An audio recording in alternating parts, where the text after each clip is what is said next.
hoje, de quinta-feira, é a Carolina, a gente está esperando ela entrar.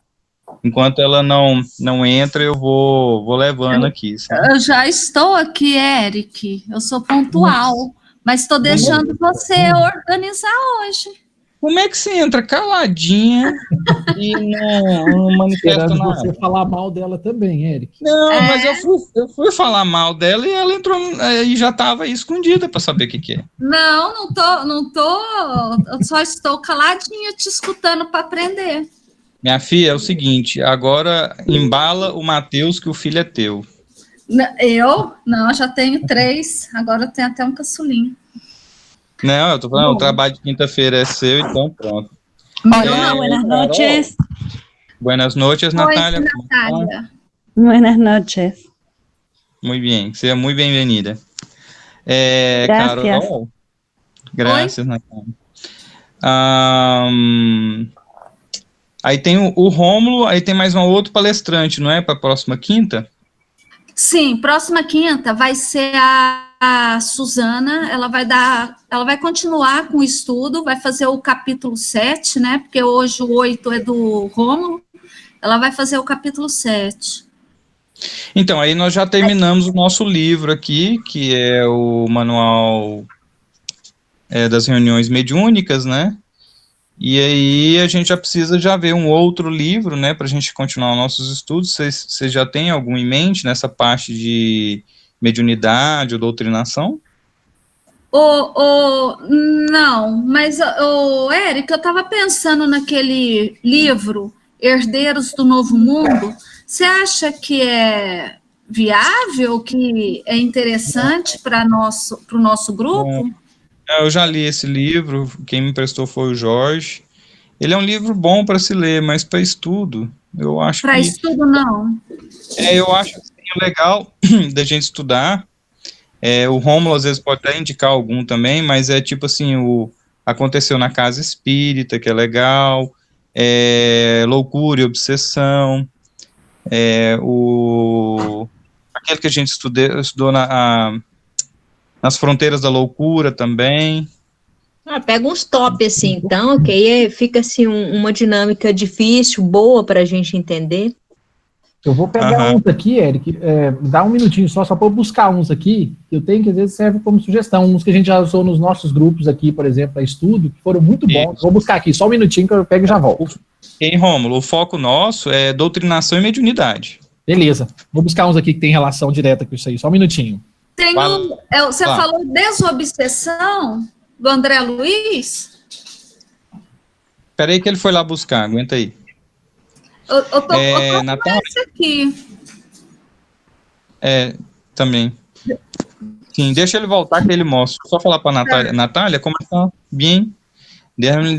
Se tem um vaso com água, pode pôr o vaso com água, que a espiritualidade le vai a fluidificar.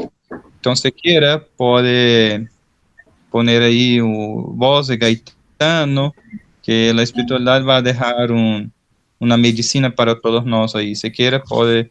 Que seja um vaso grande ou chiquito, para que possa tomar por toda a semana, se querer. Bueno, gracias. Ahora lo voy a poner. Bueno para Germán también. Es para toda la casa, ¿sí? Es como el agua que tomamos acá en nuestra reunión de sábado. Bom, Carol, é o seguinte, agora com você, hoje eu tô um pouco cansado, eu vou ficar aqui em off, aí agora você já faz a prece inicial aí, espera o Rômulo voltar e aí você já parte aí, tá? Eu tava aqui de enxerido. Obrigado. Oi, Eric, voltei. Eu ia sugerir até alguns, assim, na nossa conversa de hoje, mas se quiser destacar um momento específico para poder falar deles. Não, pode falar agora, rapidão, porque ainda estou esperando algumas pessoas entrarem. Tá. Nesse caso aí, alguns que vale a pena, Diálogo com as Sombras, né? Que é, assim, quase com a Bíblia, né? Assim, importante leitura. Os capítulos são muito bem elaborados, né? O Hermínio de Miranda sabe dividir bem pelo tipo de mediunidade, pelo tipo de espírito, pelo tipo de conversa. Então, Diálogo com as Sombras, excelente livro. Esse é bem didático, né? Bem interessante. mais simples um pouco, mas que trabalha bem esse critério do exercício mediúnico, Aconteceu na Casa Espírita, que você mencionou aí, Eric. É um bom livro, porque ele trata assim, bem do dia a dia do médium mesmo, trabalha questões como alimentação, sono, preparação, estudo. Um livro bem simples, mas bem gostoso de estudar, porque ele é uma história que vai contando assim, uma experiência de um centro espírita. Esse Dimensões Espirituais do Centro Espírita, da Sueli Caldas, também é um bom livro. Ele já fala bastante sobre o centro, a casa em si, né, a preparação de um centro, aí fala sobre passe, sala de passe, por que tem que ter uma sala mediúnica. É um bom livro também, esse bem organizado. A professora Sueli Caldas, os livros dela geralmente são bons, eu acho que até... Aí um outro que eu havia pego, estava junto, né, Obsessão e Desobsessão, que é na mesma rota, né? Só que esse já é um livro mais técnico, assim, é igual estudar, assim, ele vai tratar mais sobre casos específicos de mediunidade, e aí não é só, assim, um volume do médium, aí são as questões até técnicas do mundo espiritual também, né, em Obsessão e Desobsessão. Mas esse aqui eu acho que para um estudo de grupo, assim, eu acho que é mais interessante até do que ele. Se você puder me dar um favor, Rômulo, depois manda no meu WhatsApp todas essas sugerências suas, essas sugestões suas aí, e aí, porque a gente vendo, assim, às vezes, assim, da Sueli Caldas eu não li ainda esse, mas os outros todos eu li. Esse da Desobsessão, o último que você mostrou, um fininho aí, esse é muito bom. Né? Esse é bem legal. As irmãs Celinas que eu venho assistindo bastante pra gente estudar. Uma técnica legal, Eric, assim, mas eu mando para você esses nomes aqui, porque tem outros ali, é porque a gente guarda, né? Acho que os principais eu consegui separar ali. Essa trinca aqui do Divaldo Franco, do Manuel Filomeno de Miranda, Perturbação Espiritual, Transição Planetária e Amanhecer de uma Nova Era, eu vou falar assim, sem brincadeira. Esse aqui, especialmente esse, Perturbações Espirituais, é um livro que, assim, todos os médiums tinham que ler. Todos. E aí, como todo mundo é médium, é um livro que eu acho que ninguém podia desencarnar sem dar uma lida nele, porque é um livro espetacular. Perturbações Espirituais. Ele fala... Mesmo porque se a pessoa desencarnar, não vai ser mais médium, né? Há controvérsias, mas vai ter chance. Mas nesse caso, essa leitura aqui, a leitura compensadora, ele é um livro de uma tríade, na verdade, como eu falei, né? É ele... O outro livro, Transição Planetária, também do Divaldo, e Amanhecer de uma Nova Era. São 3 livros. Eu trouxe só esse para mostrar nesse caso. Aí, como você falou que o foco é diálogo e preparação para o exercício da prática mediúnica mesmo, aí tem uns que, assim, compensam um estudo. Esses aqui não são tão famosos. O professor Luiz Gonzaga Pinheiro é um médium de Minas Gerais, mas os livros dele são excelentes. Ele escreveu esse aqui, Doutrinação, Diálogos e Monólogos. Bom livro, porque ele conta casos que ele experimentou, viveu, né, assim, e aí ele vai contando. Ele gravava esses casos e então construiu o livro. Ele fez esse, Mediunidade, Tire Suas Dúvidas, que é um livro mais abrangente. E esse outro, Diário de um Doutrinador. Esse aqui foi, inclusive, best-seller, muitos anos, vendeu muito no meio espírita, assim, muita gente comprava, porque ele contava exatamente as experiências dele em conversas, em preparação, e aí ele discute, por exemplo, em vez de ele contar assim, qual deve ser a alimentação do médium, ele conta uma reunião mediúnica em que, eventualmente, a alimentação de um médium trouxe prejuízo ao médium no trabalho que ele ia realizar, por exemplo. Então é um livro bem interessante, Diário de um Doutrinador, é bem bacana os livros dele. E aí, assim, tem aqueles livros mais genéricos, né, assim, que falam, assim, de maneira mais, como mensagens, né, como, por exemplo, esse, Mediunidade, Desafios e Bênçãos, Diretrizes de Segurança, todos do Divaldo. Aí ele costuma trabalhar bem assim, um aspecto da missão e do dia a dia do médium, né? Aí depende muito do que quer. Eu vou fazer uma listinha desses livros aqui e mandar com algum desses apontamentos que eu fiz aqui para vocês. Tem bastante coisa, né? Carol, podemos começar? Podemos, já entrou mais gente? Isso. Então tá. Vamos agora nos concentrar, levar nossos pensamentos ao Mestre Jesus, pedindo para que Ele nos oriente, nos encaminhe, para ter um melhor entendimento do que vamos estudar hoje. Que todos os nomes na lista, que todos nós trabalhadores, que todos nossos familiares possam receber as suas bênçãos, possam receber o carinho, o cuidado, a atenção da nossa equipe espiritual que sempre nos acompanha, nos ajuda, nos orienta. Que Pai Tomás, Irmã Celinas, que todos os nossos mentores espirituais possam nos intuir da melhor forma possível e que nós possamos aproveitar cada ensinamento e colocá-los em prática. Que Jesus nos abençoe e nos proteja sempre. Amém.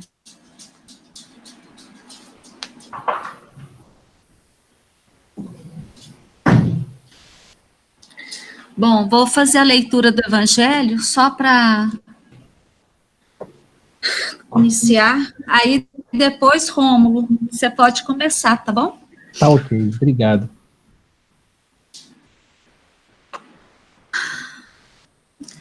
Desprendimento dos bens terrenos. Venho, meus irmãos, meus amigos, trazer o meu óbolo para vos ajudar a marchar corajosamente no caminho do aprimoramento em que entrastes. Nós nos devemos uns aos outros. Não é senão por uma união sincera e fraternal entre espíritos e encarnados que a regeneração será possível. Vosso amor aos bens terrestres é um dos mais fortes entraves ao vosso adiantamento moral e espiritual.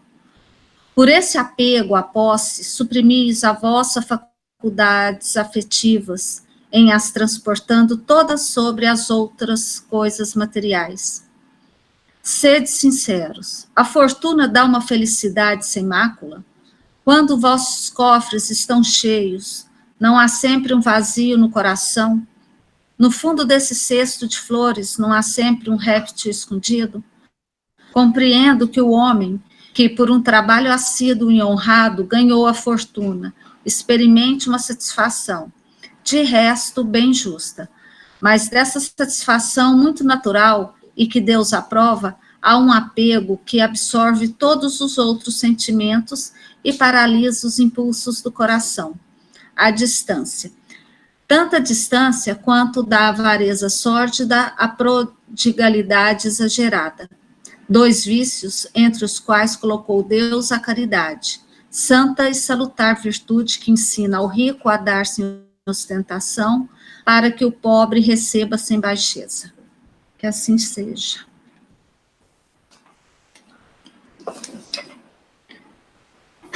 Então, obrigado, Carol, aí pela leitura, né, preparatória. Antes de mais nada, pessoal, muito obrigado, né, assim, agradeço aí ao Eric e o carinho aí de vocês nesse estudo, porque certamente, ainda mais hoje, né, quando a gente está aí um tanto afastado pelas razões aí que a pandemia nos trouxe, muitos de grupos mediúnicos e tudo mais, o estudo e o aprendizado sobre esse ramo se torna cada vez mais importante, porque nós estamos enfrentando aí modificações, mudanças, né, e o objetivo aí do capítulo 8, que foi proposto para a gente aí, era falar um pouco exatamente dessa relação com os espíritos, né, partindo aí do pressuposto de coisas práticas da reunião. Então, as ideias centrais, lembrando que as propostas de Kardec, seja no Livro dos Médiuns, seja em outros livros, seja na Revista Espírita, em vários dos artigos que ele menciona, é sempre uma proposta muito lúcida quanto à mediunidade. Nada de misticismo, nada de exotismo, mas do contrário, uma relação mesmo, uma construção em um linguajar em que se faz uma ponte entre o mundo espiritual e o mundo aqui dos encarnados.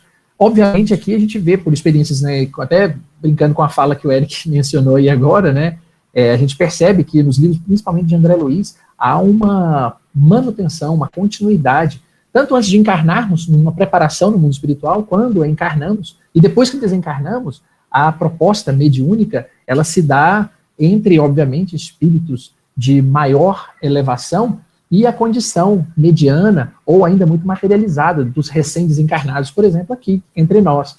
Então, o exercício mediúnico, essa ponte, ela na verdade não é só entre encarnado e desencarnado nessa estrutura em que nós estamos, né? Em outras esferas também, isso é bem possível. Uma série de narrativas nos livros dele mostra a importância disso, não só para quem está aqui encarnado, mas também numa sequência, claro, antes de nascermos, né? Então, nesse sentido, partindo aí de uma forma didática, naquilo que consta lá no nosso texto, né, que foi proposto aí para a gente poder analisar, a Kardec faz uma separação muito clara entre as reuniões, a que ele chama de reuniões sérias e as reuniões frívolas, né? As frívolas, a gente percebe que elas já não têm mesmo a mesma pegada de antes, né? Já foi muito comum aquelas histórias de reunir para poder brincar com copo, ou para poder fazer evocações aleatórias em quaisquer lugares. Hoje a ideia muito mais de frívolas está talvez em reuniões que são feitas com um caráter de sério, mas elas não têm uma proposta séria, são às vezes reuniões para promover ainda diversão ou alguma coisa do gênero, quando se tem, né, um médium muito ostensivo nesse caso. Então, as características que ele costuma separar é aquilo que a gente está muito acostumado. Então, a ideia de fazer um silêncio, o recolhimento, de ter frequência, de dedicar-se aos estudos, acabam levando a reuniões sérias, né, que obviamente nós vamos procurar realizá-las. E aí, essa seriedade, aqui começa um detalhe importante, é isso que vai trazer para perto, por uma questão de afinidade e sintonia, o tipo de espírito que a gente quer que participe de uma reunião como essa. Então, se nós fizermos uma reunião, obviamente, com objetivos fúteis, ou sem muita proposta de engrandecimento, crescimento, ou de auxílio recíproco, mas for só uma grande brincadeira, provavelmente, certamente, os espíritos que vão participar conosco também serão dessa mesma estilo, daqueles que têm prazer em fazer galhofa, pintar uma informação que, na verdade, não sabem. Aí alguém pode perguntar aqui, e eu gostaria, pessoal, que vocês ficassem bem à vontade aí, caso alguém queira fazer alguma pergunta, né? Faz só uma... Pode falar aí, né? Me chama, né, Rômulo? Eu paro aqui, às vezes eu falo um pouco rápido, e às vezes não consigo acompanhar. Se alguém digitar aqui no chat, pode ser que eu não perceba, então pode me interromper, sem problema, tá? Para a gente poder ir conversando. Mais do que uma palestra, aqui é uma conversa, né? Acredito que a gente tem a condição de fazer isso de forma bem tranquila. Então, essa ideia da sintonia é uma coisa muito séria e que, obviamente, a gente começa assim, a avaliar, porque, obviamente, alguém pode perguntar nessa hora, mas e numa reunião que está sendo séria, não pode aparecer, por exemplo, um espírito mistificador ou que esteja ali fazendo algum tipo de enganação? Certamente que pode. Mas isso serve, sem dúvida, para o próprio exercício do grupo que ali está. Geralmente, percebe-se que num grupo iniciante, bem intencionado, que estuda firmemente, elabora-se, estuda-se o tipo de comunicação que vai haver, as perguntas que vão ser feitas, os dialogadores ou doutrinadores, como se usa a nomenclatura que preferirem nesse caso, utilizam-se, na verdade, recursos de muito estudo e dedicação, então eles acabam, na verdade, criando até mesmo uma estrutura mais cheia de regras para poder começar um grupo. Com o passar dos anos, os médiums já se envolvem com aquilo e acaba que deixa de ser tão cheio de regras, embora elas estejam já entranhadas, absorvidas. Então, o grupo sabe que tem a hora de começar, tem a hora de terminar, que naquele momento, quando um médium está passando por uma dificuldade, como é que eu me comporto, como é que eu realizo, não é preciso mais ficar lembrando, como tudo, né? Quando você vai dirigir, você no início fica ali preocupado, olha para o pedal, olha para a marcha, quando se passava a marcha, né? Eu sou da época que passava a marcha também. Então, nós sempre temos esse cuidado. Com o passar do tempo, não é que relaxamos com as regras, mas elas, na verdade, ficam mais interiorizadas. E os espíritos, obviamente, que identificam a seriedade desse trabalho, acabam, na verdade, se vinculando com muito mais propriedade e aparecendo, até para auxílio de coordenação e coisas do gênero. E aí, claro, se isso não acontece, nós vamos para aquele aspecto que eu falei das reuniões frívolas, dois problemas muito comuns. Primeiro, pessoas que levam a sério o que se fala, sem fazer nenhum tipo de análise por parte daqueles comentários que os espíritos trazem. Então, vai falar lá assim, olha, vocês aqui têm que se cuidar porque o centro espírita vai fechar. muito raramente um espírito que vem, na verdade, imbuído aí de uma superioridade, vem trazer notícias de coisas do dia a dia. Você vai casar, o centro vai fechar, vai chover, vai cair, porque na prática eles sabem que isso tudo faz parte de uma estrutura que não está na mão, obviamente, de nós sabermos ou não. Até porque se a gente ficar sabendo o futuro, certamente a gente ia deixar de viver o presente, né? Deixar de fazer as coisas importantes. Eles sabem disso. Então, e o outro problema grave que acontece se a reunião não tiver um caráter de seriedade é que as pessoas inexperientes, porque os sérios podem levar muito a sério aquilo que está sendo falado, mas os inexperientes começam, na verdade, a não saber distinguir uma informação séria de uma informação, vamos dizer assim, né, baderneira.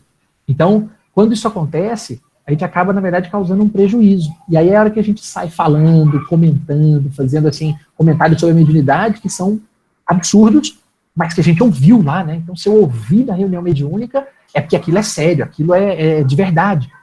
Então, é importante, e um recado muito legal de Kardec nesse sentido, é analisar as comunicações que ali aparecem. Não tomá-las por si só como verdadeiras de pronto.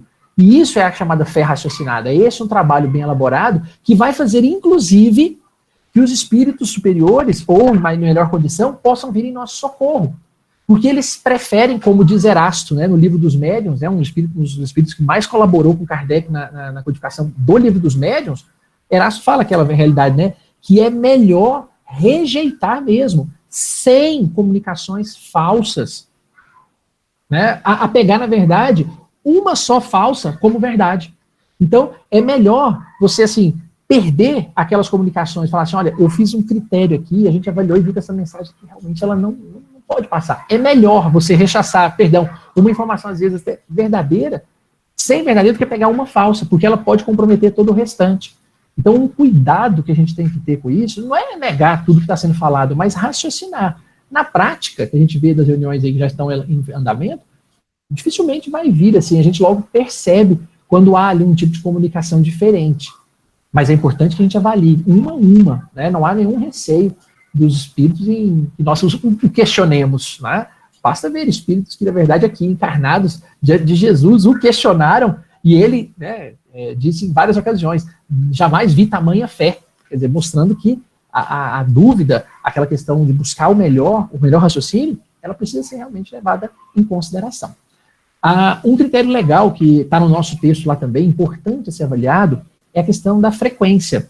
E aí é uma coisa importante, né? Há grupos mediúnicos que adotam um critério assim, até ferro e fogo nesse sentido, né? Entendendo que se um médium, por exemplo, falta um dia, ele já no retorno não poderia participar das atividades ostensivas da mesa, por exemplo, ficaria mais naquele grupamento que costuma fazer o aspecto aí da manutenção, né? Ou pelo menos da sintonia fina, e muita gente às vezes até despreza um pouco, né? Infelizmente, há às vezes um certo olhar, infelizmente, de preconceito, né? Aquela ideia de médiums melhores ou médiums maiores, médiums mais fortes.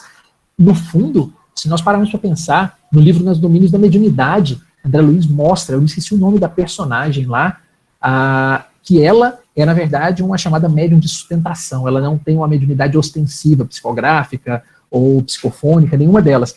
Ela simplesmente, e vejam só o termo simplesmente aqui usado, ela é responsável por fazer a manutenção do ambiente espiritual. Só que André Luiz menciona que ela funciona como um dínamo espiritual. Um dínamo é um gerador de energia espiritual tão intenso que ela conseguia fazer, muitas vezes, o trabalho de 2, 3, 4 ou até 5 médiums, tamanha concentração e a capacidade dela nesse exercício mediúnico. Então não tem o mais forte, o mais fraco, cada um cuida da sua parte, como num time, né, um time de vôlei, de futebol e assim por diante. Nesse critério da frequência, há grupos, como eu falei, que às vezes levam isso muito a ferro e fogo. Faltou 3 vezes, sem justificativa, está expulso do grupo, não volta mais e tudo mais.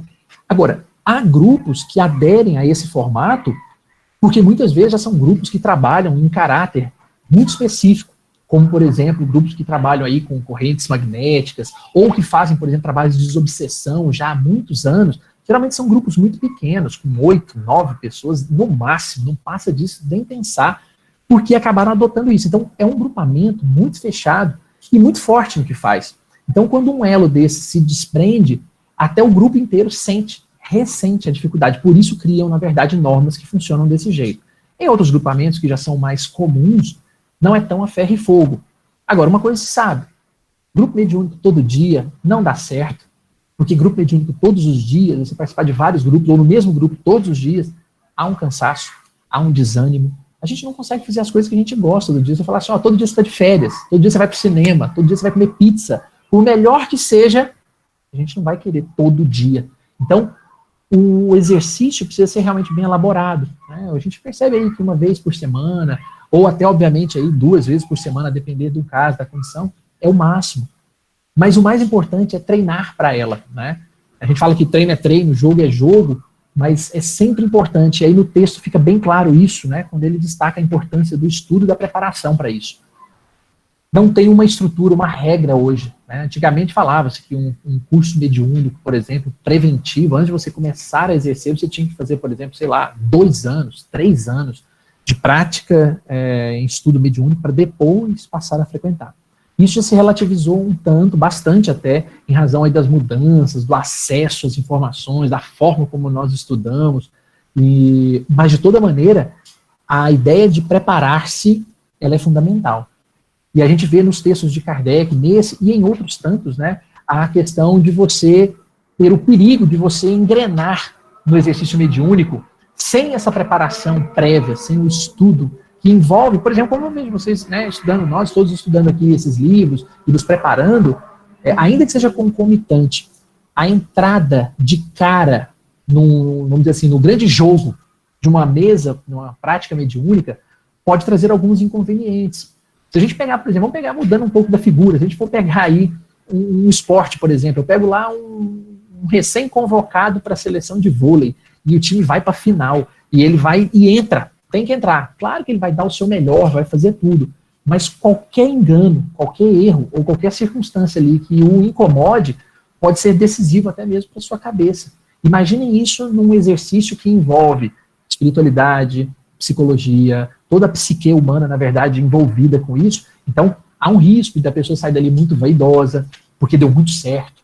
Eu, assim, me permitam contar-lhes a experiência que eu tive quando eu comecei no exercício mediúnico, isso há muitos anos já, mas eu nunca me esqueci disso, que numa das comunicações, há muitos anos, eu me lembro que eu tive uma experiência em que algumas falas e uma situação acontecida em que o espírito disse que estava assim, com a sensação de que ele estava limpo, que ele estava muito sujo, e de repente se viu limpo, como se tivesse tomado um banho depois do diálogo travado com ele. E mesmo já tendo lido sobre isso, e na questão de manter assim, a certeza de que aquilo era todo um trabalho que envolvia a espiritualidade, que envolvia o amor de Deus com aquela figura, eu não consegui, naquela ocasião, naqueles anos iniciais, não ter a certeza de que eu tinha feito aquilo. E isso é uma coisa muito séria, porque, obviamente, eu ainda tinha, assim, todo um preparo anterior, pessoas que me ajudavam, estava numa casa, né, estou numa casa que, assim, tem todo um cuidado com esse exercício mediúnico, e ainda assim, guardei um pouco daquela vaidade, como se aquilo fosse um grande poder que eu possuía. Cheguei a comentar com alguns amigos meus, e me lembro disso assim com muita tranquilidade, para ter a certeza de que na prática, como diz Aulus, né, no livro dos Domínios da Mediunidade, a melhor maneira da gente extinguir o fogo é recusar o combustível. Então, não permitir que isso tome volume é o início do estudo, é o exercício sensato de saber que a espiritualidade se encarrega desde que nós saibamos tratar. Então, as sugestões mentais que às vezes são propostas a um espírito, obviamente nós também recebemos a inspiração para aquilo, mas quando fazemos e temos essa sintonia com a espiritualidade, eles nos ajudam, e quando nós sugerimos, eles também, né, se sentem ajudados com isso. Então é uma permuta. Agora, se nós não estamos nesse patamar e queremos resolver sozinhos, certamente teremos problemas, porque os espíritos não vão ficar naquela sensação de que nós é que mandamos. Eles sabem que não é bem isso, né, que funciona nesse formato. O texto também vai trazer aí uma informação legal sobre local, né? Não há uma regra, mas fica o recado sempre do cuidado que devemos ter com locais que excitam a nossa mente. Então, numa sala, por exemplo, se a gente muda muito os locais, ou resolvemos, por exemplo, aderir a proposta que eu já vi muito comum também de se fazer reuniões mediúnicas em casa. Em tese, a gente imaginar um local, ele é nulo, ele não é bom nem é mal, mas o que nós impregnamos nele é que o torna, na verdade, mais difícil ou menos, ou mais convidativo à presença de espíritos que eventualmente possam dificultar, seja no exercício individual, seja no exercício coletivo. Porque às vezes estão ali, vamos pensar uma história de André Luiz, por exemplo, quando ele menciona que tem uma casa em que um cidadão está ali parado e alguns indivíduos que fazem uso da bebida alcoólica, desencarnados, adentram o lar e ali naquela hora vamos dizer que nós vamos realizar uma reunião mediúnica naquela casa. Pode ser que o grupamento de médiuns que ali está até não se sinta prejudicado, mas se este, que ainda guarda consigo o vício, ele pode, na verdade, comprometer a sua atividade naquele exercício ali. E aí, muitas vezes, isso pode comprometer, inclusive, vai que ele é um médium, por exemplo, ostensivo, pode comprometer, inclusive, todo o trabalho. Porque, às vezes, tem aquele médium que não tem ainda a maturidade para perceber quando o médium se exalta, ou ele, na verdade, age de forma díspare, né, ou distoante com a singeleza e a tranquilidade do ambiente, em regra. Então, tudo isso são situações que precisam ser pensadas. Então, mudar os lugares, ou falar assim, só pode fazer exercício mediúnico ali, naquele local. Em tese, é a questão do preparo, do ambiente. Não é que só naquele lugar ali vai funcionar. A questão é mesmo a condição fluídica do local. Então, se nós tivermos a condição fluídica do local preservada, não há problema nenhum. Vejamos o quanto essa pandemia trouxe esse contexto para a gente poder pensar. Com esse afastamento das igrejas, das casas espíritas, tornou-se necessário muitas reuniões familiares ou reuniões mediúnicas em grupamentos menores em locais caseiros. Mas qual é o cuidado? A preparação do ambiente. A preparação contínua do dia a dia daquele ambiente. Como diz, né, assim, Emmanuel fala muito que é tornar os nossos lares verdadeiros templos. Então, quer dizer, se os nossos lares forem verdadeiros templos, então não tem problema. Pode reunir no nosso lar sem dificuldade nenhuma. Agora, o exercício lá vai depender, claro, dessa manutenção, né, dos pensamentos e do clima onde lá está. Alguém quer falar? Pois não. Eu. Você adivinhou? É eu. Pode Kênia. Numa família que tem o hábito de fazer reuniões mediúnicas, né, leitura de evangelhos, cotidianos, semanais, mas elas também têm o hábito de fazer reuniões mediúnicas, né, de incorporação, psicografia, seja o que for que acontece.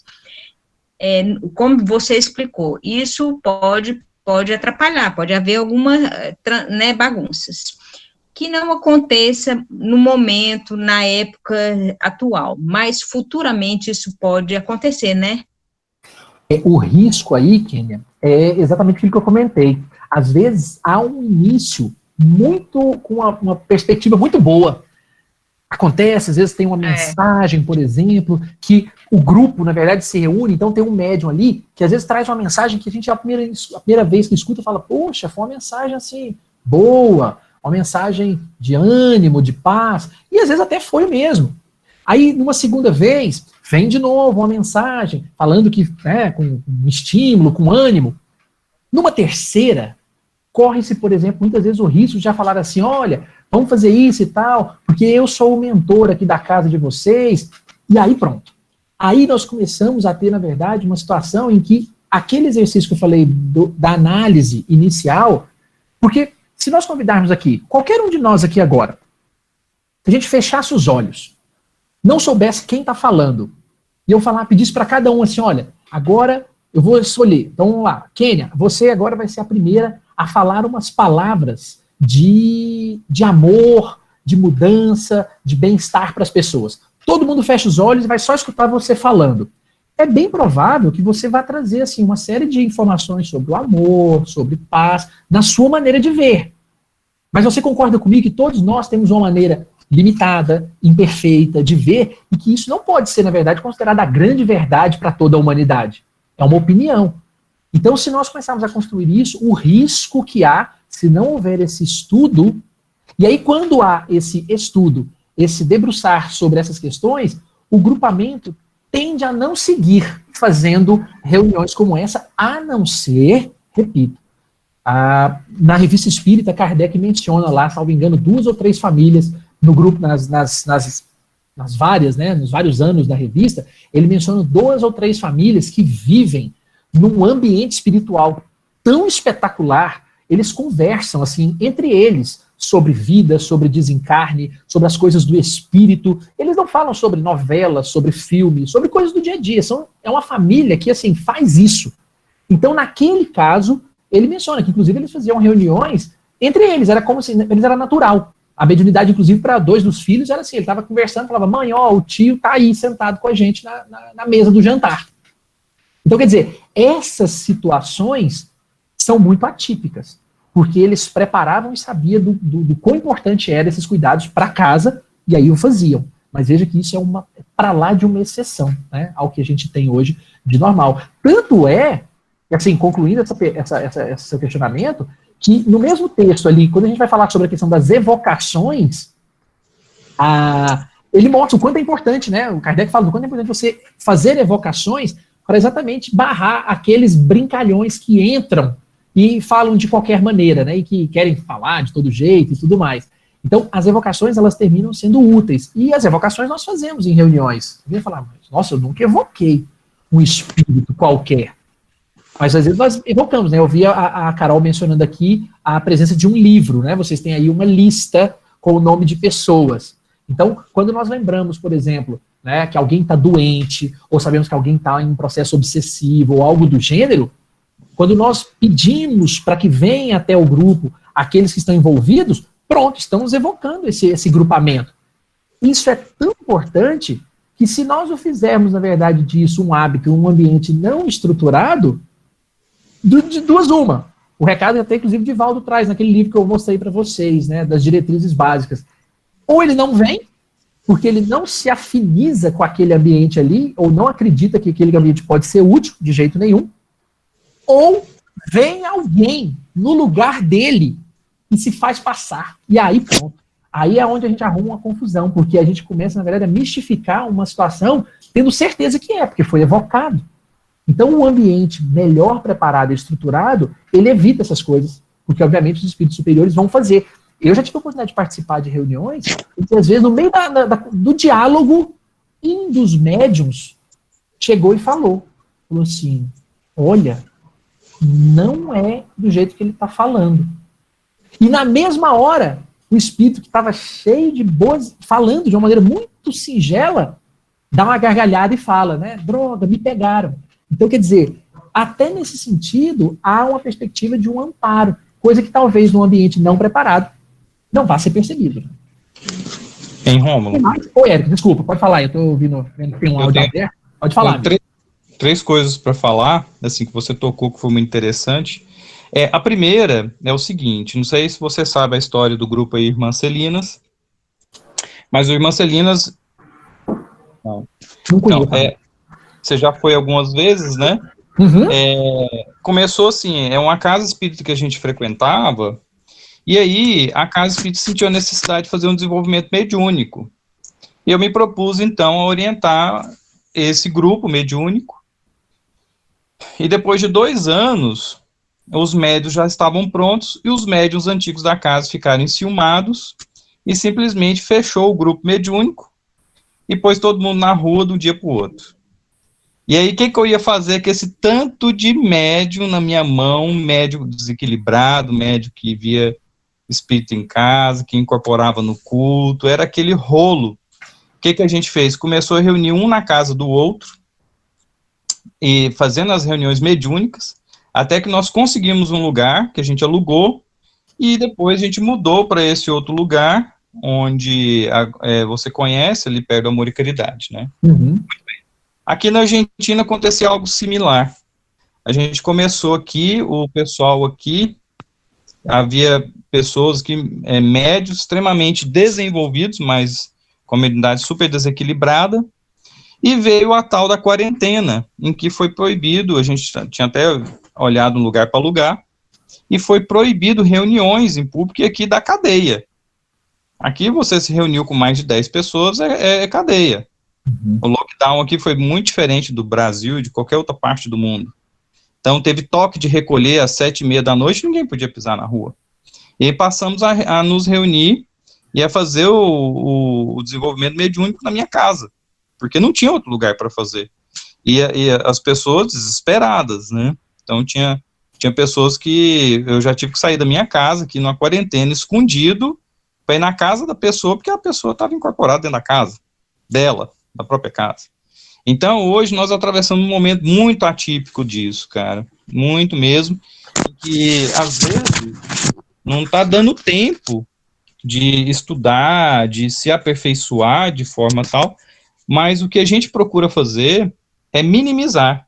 E como? Através dos estudos. E uma dessas iniciativas é justamente esse grupo de quinta aí, desse estudo que você está pleiteando. Amigo. Sabe, assim, eu tenho visto por experiência própria, assim, e lendo bastante também,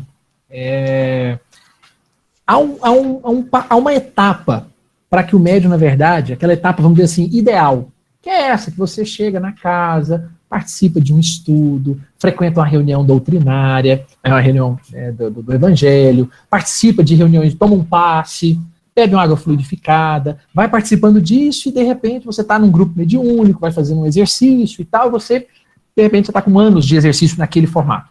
Isso seria o ideal. Há situações como essa que você mencionou, que precisam ser avaliadas, e aí tem que ser realmente caso a caso, porque, no final das contas, se você adotar uma política de, por exemplo, eu vejo muito comum em algumas casas, a pessoa chega e fala assim, eu quero desenvolver minha mediunidade.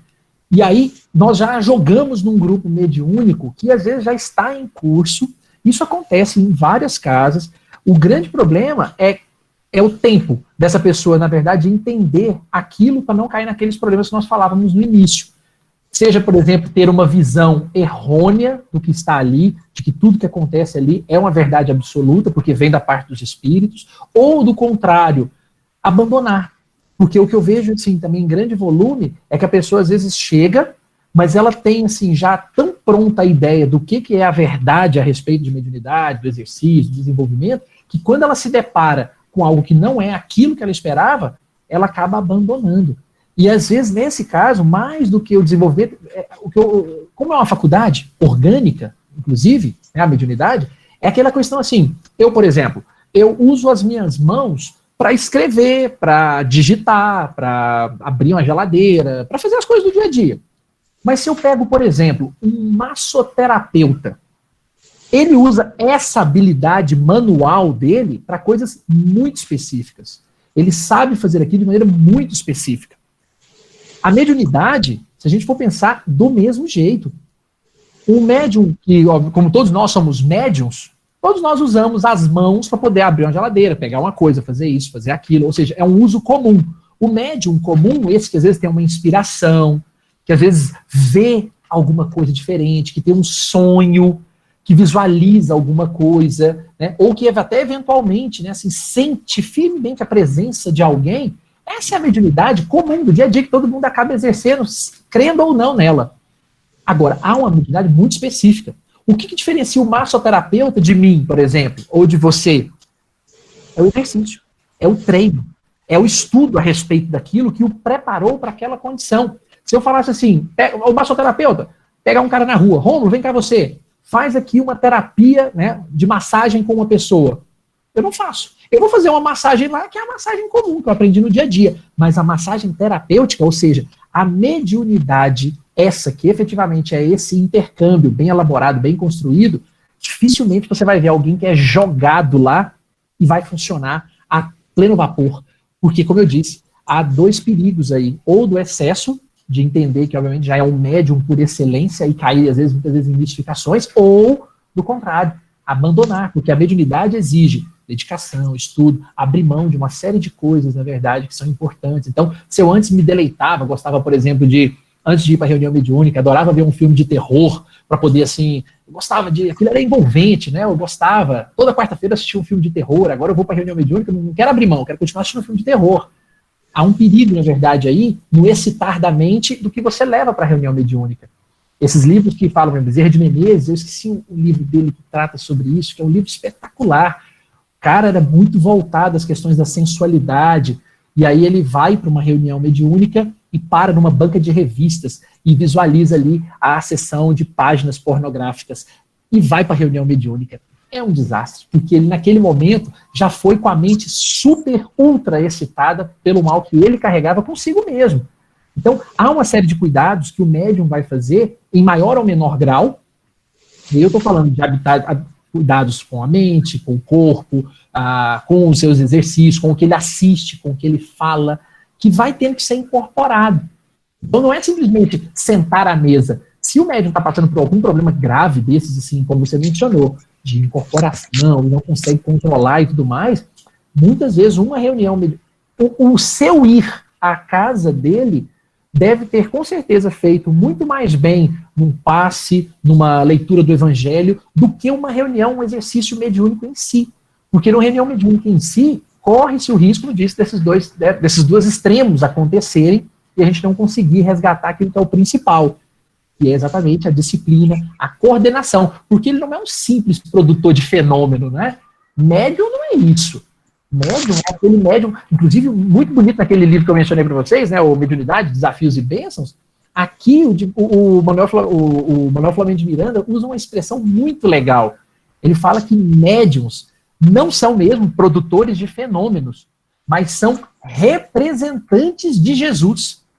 Isso eu acho muito legal, porque a gente começa a perceber que o médium ele vai ter um papel evangelizador. Ele não é, na verdade, um cara que vai receber um espírito e vai fazer um movimento, trazer uma comunicação. Ele também tem o papel de evangelizar, o papel de levar um pouco de amor. Por isso, a importância da linguagem. Como eu vou tratar esses espíritos? Né? Eu vou tratar com respeito, com hombridade, não vou tratar assim com malemolência e nem com firmeza, nem excesso, como se estivesse dando ordens a eles. O professor Hermínio de Miranda, né, naquele livro que eu falei para vocês, né, considera assim como uma bíblia do diálogo, né, o diálogo com as sombras. Esse livro aqui, ele fala que mesmo na firmeza com espíritos que são extremamente endurecidos ou que vêm fazer algum tipo de baderna na reunião, é preciso que o coração do médium esteja repleto do mais nobre amor. Ele pode falar com a firmeza que Jesus falava aos fariseus, por exemplo, mas ele precisa estar repleto desse amor. E muitas vezes o estar em desequilíbrio orgânico, psicológico, mental, espiritual, não nos permite isso. E aí a gente acaba, na verdade, sendo ali um reprodutor de fenômenos. A gente não trata com a forma, e aí está no nosso texto lá, né? Qual que é o tipo de linguagem que a gente deve ter? A gente tem que cuidar da forma e do fundo. A forma é a clareza, a precisão, a lógica. Inclusive, em grupos, eu não sei aí como vocês fazem, né? Mas tem grupos que hoje elaboram possíveis perguntas que serão feitas se um espírito, por exemplo, um espírito benfeitor, comparecer. Eles já conhecem mais ou menos o tipo da comunicação, o médium que geralmente manifesta naquele sentido, já sabem como que é a sensação e a recepção daquele espírito, então já tem uma maturidade, não é porque o espírito diz, eu sou o benfeitor, não. Já há uma prática, uma experiência. E aí, o que os grupos têm feito? Elaborado algumas perguntas. Porque, é claro, os espíritos trazem as informações. Mas o próprio Kardec menciona, né? Se tivesse, por exemplo, deixado só os espíritos falarem, o livro dos espíritos, o livro dos médiuns, o Evangelho segundo o Espiritismo, teria demorado muito mais para sair. Porque Kardec e a sua equipe, a gente quer saber isso. Fala sobre isso. E aí, naquela hora, não é que eu estou mandando o espírito falar, porque ele também pode dizer, olha, eu não estou autorizado a falar sobre isso, ou eu não conheço a respeito do assunto. Mas se ele tiver algo a trazer, ele vai falar. E aí o que acontece nas reuniões? Uma pergunta bem interessante. Então a gente fala assim, os espíritos leem os nossos pensamentos. Totalmente. Quanto mais evoluído ele consegue fazer essa leitura. Mas vejam que nesse caso que eu estou apresentando aqui, não se trata de ler o pensamento. Como nós preparamos antes, os espíritos superiores que nos ajudam também estavam nessa preparação. E às vezes até respondem a coisas antes da pergunta sair, porque eles conhecem aquilo ali. Agora, curioso é um detalhe. Se obviamente o grupamento não estiver bem imbuído do que vai fazer, os maus também, os espíritos, na verdade, levianos, também participaram dessas reuniões de preparação. Se elas não estivessem bem organizadas, eles também sabiam a pergunta. Então, quer dizer, eles também parece que eles leram o nosso pensamento, mas não leram. Eles estavam, na verdade, preparando. Então, vejam que Kardec torna isso lúcido a tal ponto para mostrar que assim, os espíritos não são máquinas que estão ali para poder nos atender, ou para poder, na verdade, nos tratar. O objetivo da reunião mediúnica, e aí eu volto a frisar, é sermos, de alguma forma, representantes de Jesus nesse sentido. E a representação de Jesus é, obviamente, dedicarmos a esse conhecimento, a esse estudo, de uma maneira muito, muito detalhada. Procurarmos conhecer ao máximo. Não existe essa coisa de, eu participo do grupo mediúnico há 20 anos e, sei lá, li o livro dos médiuns, e só. Não existe isso. Não é possível isso. É como eu falar assim, de um físico, por exemplo, um Einstein. O que você leu, Einstein? Eu li um livro de física só do Newton. É impossível, porque obviamente ele vai precisar se dedicar mais. E vejam que mais do que o estudo é exatamente colocar em prática. Mas para colocar em prática é preciso ter toda essa estrutura. Médiuns que estão em algum desarranjo psíquico, espiritual, estão precisando muitas vezes de tratamento. Porque se eu colocar, por exemplo, um grande expoente, por exemplo, repito e trago de novo a analogia do esporte. Se eu trago, por exemplo, assim, aquele cara que é assim, é o novo astro daquele time de basquete, por exemplo, para ele poder jogar. Mas ele ainda não entendeu a lógica, por exemplo, de toda a estrutura, de passe, de posicionamento, onde que ele tem que ficar, como é que ele precisa se concentrar, se organizar quando um está fazendo uma coisa, como é que ele reage, qual que é o objetivo dele. No final das contas, ele pode ser espetacular o tanto que for. Ou ele vai resolver sozinho, ou ele vai desanimar, porque vai falar, eu não participo desse grupo, todo mundo aqui faz de um jeito e não é o meu jeito. Então, nesse caso, mediúnico, isso é reforçado, porque trabalha com o aspecto espiritual também, meu amigo.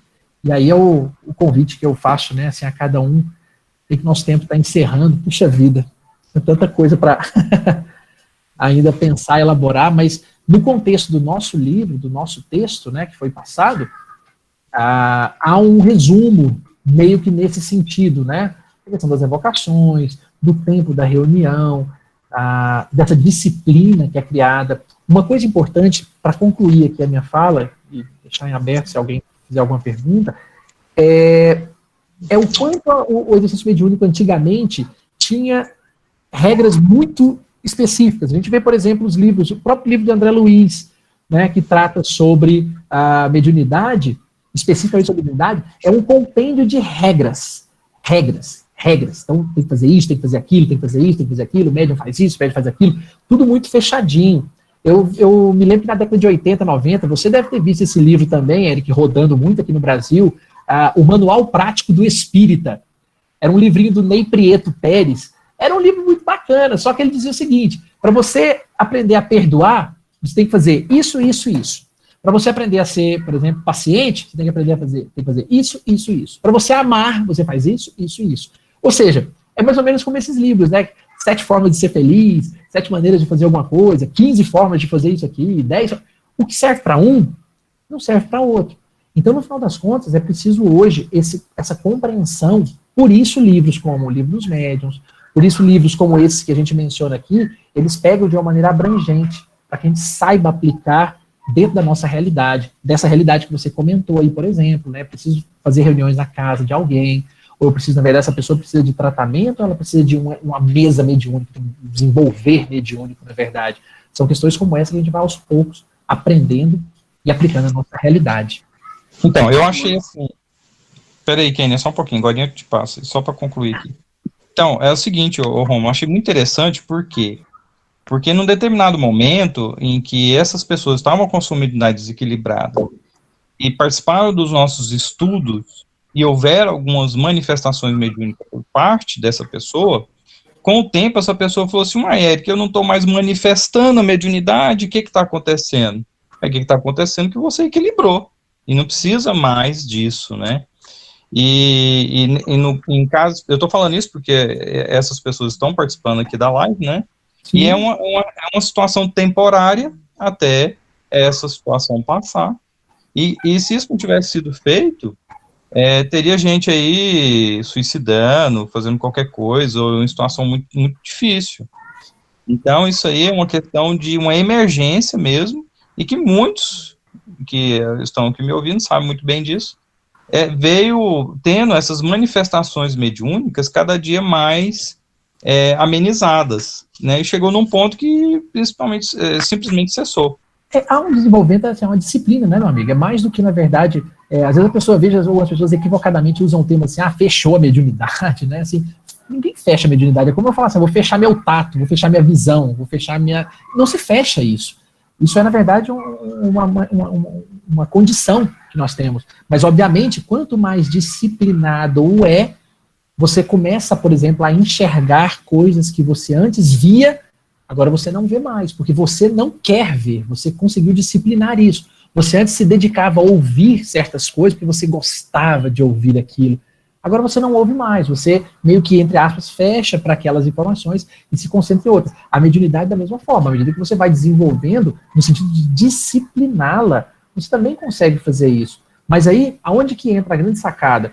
É o exercício do estudo, do amor, exatamente esse conhecimento, para que não fique simplesmente aquela ideia de um fenômeno. Um fenômeno não é um fenômeno, é na verdade uma comunicação, é conversar, é ter um trato com alguém, naquele caso, que está, muitas vezes, utilizando indevidamente o seu organismo. Quando você consegue coordenar isso, a coisa tende a caminhar melhor. É só o cuidado da recomendação, para que não vire uma regra. Se nós estamos falando aqui de colegas, inclusive aqui presentes, que passaram pela experiência e foram felizes nela, que bom, porque, obviamente, como eu disse, é possível de sê-lo. O grande risco é tornar isso o óbvio. A partir de agora, todo mundo que chega na casa, vamos para a reunião mediúnica. O importante é a gente estar na reunião mediúnica. Há um cuidado, porque nesse caso não é necessário todos nós exercitarmos do mesmo jeito, começarmos pelo mesmo caminho. É preciso avaliar caso a caso, ou pelo menos ter essa sensibilidade, né, para poder fazê-lo. Para que não vá lá só um monte de curioso. Desculpa aí, Kênia, pode perguntar. Sim, senhor. Rômulo, em cima disso aí tudo que você falou, né? Como a gente faz a reunião toda semana e a gente tem semanalmente tarefas para ser executadas, né, nas quartas-feiras, né? Um dia psicografia, o outro é corrente magnética, ontem foi trabalho de cura, aí tá bom, faltou tempo, eu não lembro. Aí, então, o que a gente deve fazer? Já ir sabendo o que a gente vai fazer e não chegar lá, ficar procurando o que tem que fazer, a gente já deve ir prontificado já? Desculpa, o grupo vai até a reunião, reúne e resolve lá, fala, hoje a gente vai fazer isso, ou hoje a gente vai fazer aquilo. Não entendi, desculpa. Não, nós temos uma lista lá, num quadro lá, né, a gente tem a lista do que a gente faz cada semana, né, é escrito, né, lá. Então, mas em cima disso que você falou, a gente já é bom, a gente já está prontificado, ciente do que a gente vai fazer semana que vem? Sempre isso, eu gosto sempre de fazer essas analogias, Kênia, assim, porque a mediunidade, como eu disse, a lucidez de Kardec deixa claro que é, na verdade, um exercício que, quanto melhor elaborado, melhor são os resultados. Então, se eu sei, por exemplo, vamos pensar isso, eu entendi bem a sua agenda, tem lá numa semana, cada semana tem uma atividade. Então, por exemplo, a semana tal tem, vamos pensar assim, estudo, na semana seguinte nós vamos fazer tratamento de cura, na outra semana vamos fazer corrente magnética e assim por diante. É fato que o grupo que vai para um exercício como esse, preparado, ciente do que vai acontecer, ele vai desenvolver conforme ali a especificidade.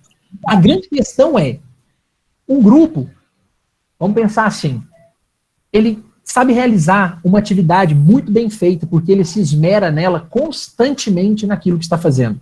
Quando um grupo adota muitas tarefas, e nesse caso ele deixa isso claro, porque é muito diferente de quando você, por exemplo, começa a fazer um trabalho mediúnico, e eu falo porque eu já participei do grupo, especialmente que eu estou aí há um bom tempo já nele, como mudou de quando eu entrei no grupo para hoje.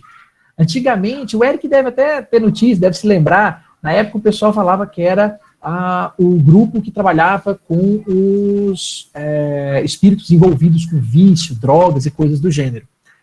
Porque era um padrão.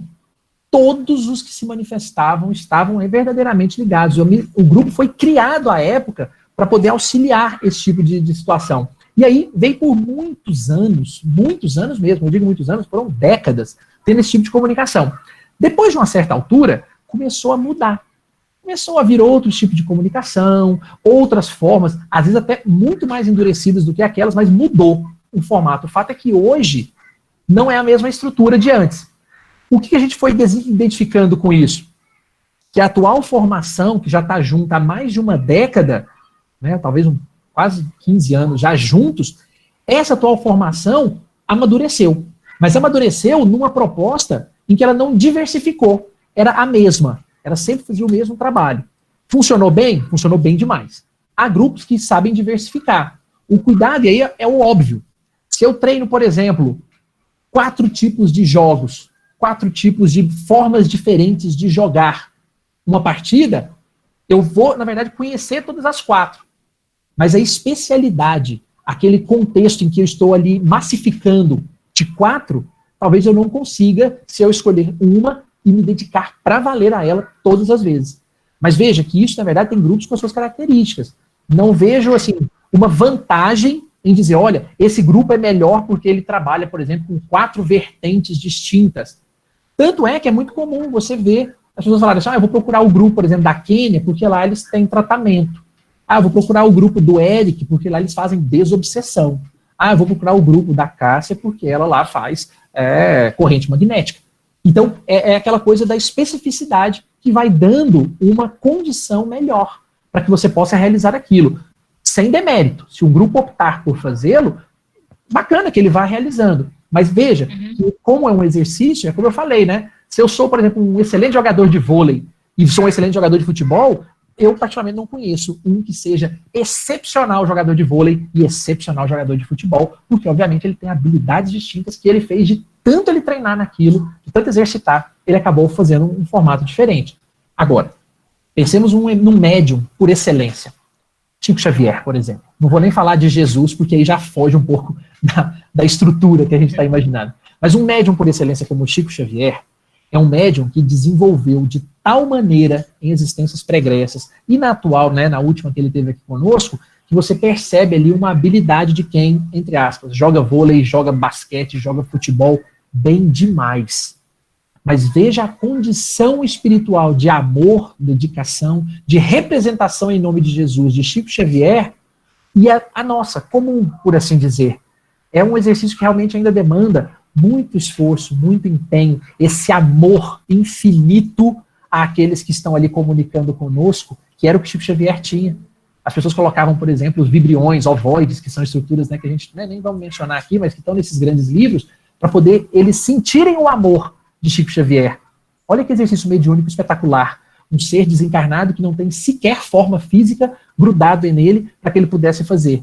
E aí vem Emmanuel, vem Bezerra de Menezes, vem Joana de Ângeles e conversam com ele. Ou seja, a faixa mediúnica de sintonia desse médium é tão vasta que ele consegue se expressar de várias formas, em vários mecanismos, bem, em todas elas. Ele enxerga todas as cores, vermelho, né, do infravermelho ao ultravioleta, e enxerga ainda mais. A gente às vezes custa enxergar o vermelho, né? A gente não consegue ainda fazer isso. Então, é só essa a cautela. Não é que é o jeito certo de fazer, mas é uma questão de uma reflexão importante. Aonde esse grupo consegue ser melhor no exercício realmente do amor? Se conseguir decidir, isso com certeza vai potencializar os resultados e, obviamente, o esforço dos integrantes em fazê-lo, né?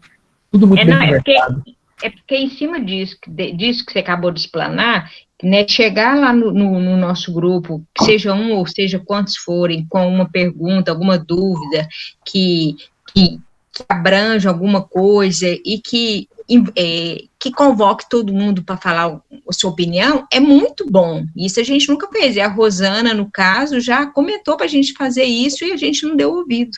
Agora, você enfatizando isso aí é muito bom. Então, quer dizer, vamos pensar, todo mundo do grupo, e aí, vamos tentar fazer essa dinâmica, é muito bom, porque essas regras que você está falando, é bom, porque tudo funciona em cima de regrinhas mesmo, porque senão parece que as coisas não caminham, né? Até incorporá-las. E essa conversa entre grupos mediúnicos, ela é importante demais, Kenny. Antigamente tinha a figura do chefe, o doutrinador, o presidente, o dirigente do grupo mediúnico, como assim, o grande determinador. Então vai ser isso, vai ser aquilo, você faz isso, você faz aquilo. E, obviamente, com o passar do tempo, é preciso começar a ter um pouco mais de sensibilidade nisso, porque a pessoa vai se percebendo, vai descobrindo, ela estuda uma coisa, ela pergunta uma coisa, ela quer fazer alguma coisa, até pelo bem do grupo. Mas aí, claro, os mais maduros, mais experientes, vão auxiliando esses mais jovens que estão começando no exercício mediúnico a acalmar, e aí, claro, né, a maturidade somada e a força, né, o fôlego da juventude de quem está começando, obviamente faz toda a diferença para o grupo andar bem, nesse caso aí, como vocês estão imaginando, né? Tá certo. Pessoal, vou ter que intervir um pouquinho aqui, nosso tempo aqui já foi longo, o Rômulo tem outras atividades aí, e a Carol também, nós temos a segunda parte do nosso trabalho, que é a leitura dos nomes, né? Então, Rômulo, só tem uma ressalva aí para fazer, nós vamos ter que providenciar uma caneca do Bezerra de Menezes, porque essa caneca é do São Paulo. Desculpa, amigo, mas foi a que eu achei de vir para sentar aqui com você, perdão. Não, aí tudo que você falou foi por água abaixo. Obrigado, viu, amigo? Obrigado, Carol, obrigado aí a Kenny, o pessoal que participou. Para mim foi uma alegria poder ajudar e espero, né, assim, se precisarem, né, trazer mais aí um pouquinho dessa experiênciazinha, né, pequena, mas já de alguns anos, talvez ajude a gente a melhorar, né, a contribuir aí com vocês também no trabalho de vocês. Pois é, Rômulo. Nós agradecemos mesmo, espero que você volte sempre. Vai ser um prazer, vai ser um prazer. De vez em quando avisa a gente, quando você tiver um tempinho, que a gente sempre tem uma palestra, alguma coisa. Combinado. Eu vou deixar aí contigo, a gente vai conversando, eu vou falando com o Eric aí, tá, Carol? E acertando esse ponteiro aí, vai ser uma alegria voltar. Agradeço a cada um. E vamos providenciar a canequinha do Bezerra de Menezes pro Rômulo. Prometo, na próxima eu vou voltar com uma do Bezerra do Chico Xavier. Vamos ficar tranquilo. Você dá suas palestras com o rostinho do Chico e do Bezerra. Obrigado, fica com Deus, gente. Um abraço, meu amigo.